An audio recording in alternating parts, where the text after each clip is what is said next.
Hi guys, how's it going? In today's video, we're going to look at some of the really weird stuff that has happened over the last 48 hours. Now, and if you're a Brexiteer and pay close attention to this, in fact, even if you're not a Brexiteer and you choose to pay close attention to this, you may just learn quite a bit about how isolated the UK could become should Frost and Bojo continue on this path of self-destruction. Now, I think we need to remind ourselves that prior to the referendum, we heard how Trump was in full support of the UK's Brexit vote, how after the referendum, we heard that he was more than willing to give a trade deal, something his mate Farage often quoted. Of course, Trump backtracked on that after May's deal became known. You may even remember that he started to actively promote the idea of elevating Boris to be the next PM and strongly suggested that Sadiq Khan should be removed from the office of Mayor of London. Now, let's view this 2-minute, now this is important because it relates to what we're going to talk about. Let's view this 2-minute reminder. Boris Johnson. Good man. He's tough and he's smart.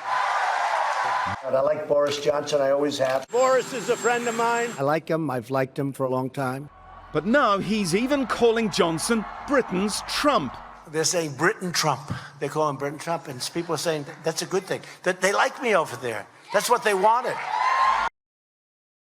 Let me tell you, he's a very talented guy. I was very saddened to see that he was leaving government. I hope he goes back in at some point because I think he's a great representative for your country. I was very surprised and saddened that he was getting out of government. And you lost some other very good people. Well, I'm not pitting one against the other. I'm just saying I think he'd be a great prime minister. Yeah, I think he's got what it takes, and I think he's got the right attitude to be a great prime minister. You have a mayor who's done a terrible job in London, and if you don't mind me take a look at the terrorism that's taking place. I think he's done a very bad job on terrorism. I think he's done a bad job on crime, if you look. You take a look at your hospital in London, you know what I'm talking about. And I think he's not been hospitable to a government that's a very important government. Now, he might not like...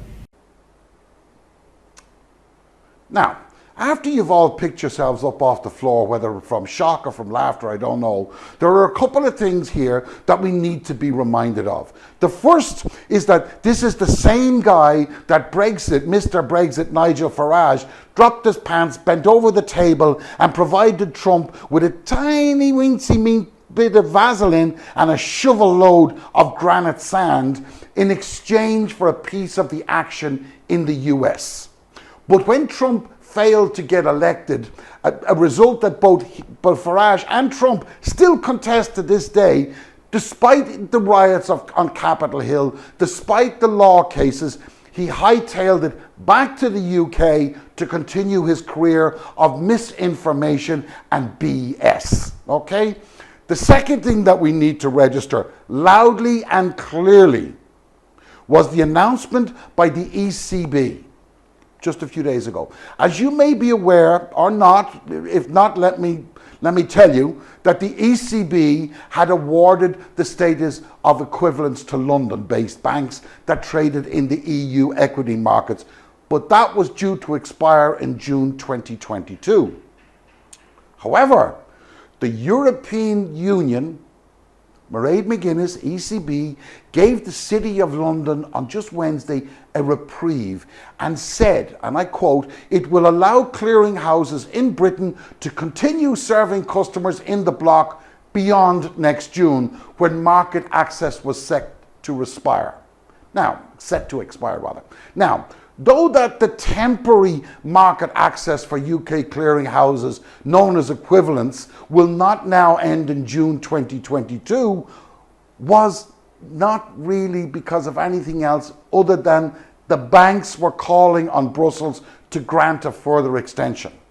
And now the game is on and the banks know it, which explains why Bruce Savage, who is the head of Europe at the Futures Industry Association, said, and I quote, He was pleased the Commission had listened to prevent negative financial, commercial and operational impacts on EU counterparties and the clearing members. Now, here's the key to what he said.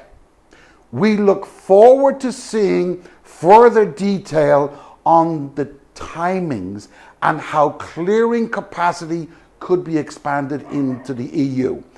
It's important that any final decision on clearing achieves the best outcomes for customers and clients operating in the EU, the UK and globally. Now, because these guys have eventually realized now that this is going to happen. You see, they didn't think the EU would follow through, but the move by McGuinness was a genius one. She delivered a quadruple salvo of blows on the detractors. The first thing it has done is to receive praise from the London Club for doing the right thing. Okay? The second thing that has happened is that she has now forced the banks to get around the table and come up with a plan, because she knows that the banks will not all stick together. She knows that some will break away from the club and have a head start on their competitors. The third thing that she has done is to make it clear that in January there will be a deadline established, it will be agreed to by the banks and it will be stuck to. But it's the fourth of the salvo that, in my opinion, was absolutely masterful. It was brilliant. It was a masterstroke of international politicking. On Tuesday, Ursula von der Leyen visited Biden and made an announcement on the White House lawn that the US were in support of the EU's stance in regard to the threat posed by the UK to the Good Friday Agreement, and as a result of their actions on the withdrawal agreement.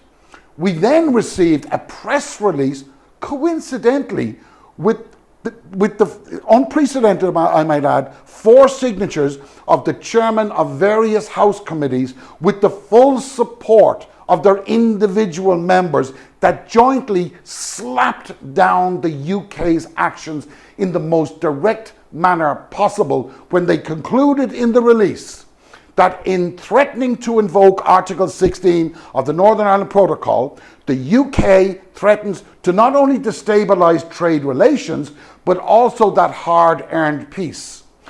They called on the UK to abandon this dangerous path and to commit to implementing the Northern Ireland Protocol in full. So, let's look at this. Within 24 hours, Mairead McGuinness makes her statement, Ursula von der Leyen addresses the media on the lawn of the White House, and the chairs of the 4 sub-House committees issue a letter under the House of Foreign Affairs Committee that the position of the UK is untenable altogether. Now, if you were sitting in Bojo's chair and the ERG come marching into your office, breaking down the green door, making demands about World Trade Organization or Article 16, Bojo was left with just one question, which is, what the are you guys going to tell the President of the United States? What the are you going to tell the chairman of the banks in London? And oh yeah, what the are you going to tell the voters of the UK when the rug gets pulled right out from under their feet and this country goes on the express lane to oblivion? Thanks for watching. See you on the flip side. Keep up the fight, guys. It's not over yet. We might achieve something here. Take care.